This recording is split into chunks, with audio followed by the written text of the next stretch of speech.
Welcome to Unique Classes with Meghna Mahender Reddy. Bharat latest గా ఏ దేశం నుంచి చీతాలు తీసుకురానుంది? ప్రాజెక్ట్ చీతాలో భాగంగా భారత ప్రభుత్వం మరో 8 చీతాలను దిగుమతి చేసుకునేందుకు సన్నాహాలు చేస్తోంది. ఈసారి బోట్స్వానా నుంచి ఈ చీతాలు భారత్లోకి ఎంట్రీ ఇవ్వనున్నాయి. ఇప్పటికే నమీబియా, సౌత్ ఆఫ్రికా నుంచి చీతాలను భారత్ దిగుమతి చేసుకున్న సంగతి తెలిసిందే. ఇక మొదటిది వందే మాతరం గేయానికి 150 ఏళ్లు. బకిం చంద్ర చటర్జీ రచించిన వందే మాతరం గేయానికి 150 ఏళ్లు పూర్తయ్యాయి.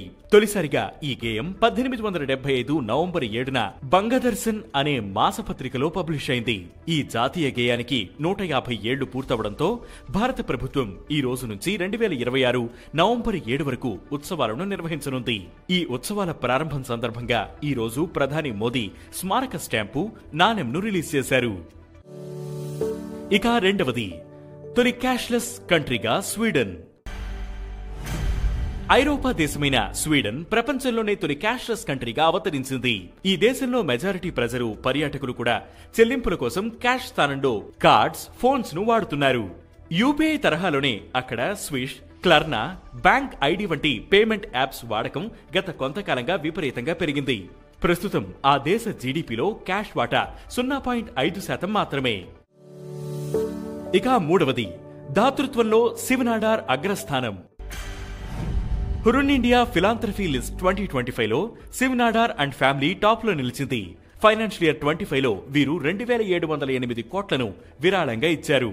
ఇక ఆ తర్వాతి స్థానాల్లో ముఖేష్ అంబానీ అండ్ ఫ్యామిలీ 626 కోట్లు, బజాజ్ ఫ్యామిలీ 446 కోట్లు, కుమార్ మంగళం బిర్లా అండ్ ఫ్యామిలీ 440 కోట్లు, గౌతమ్ అదానీ అండ్ ఫ్యామిలీ 376 కోట్లతో నిలిచారు.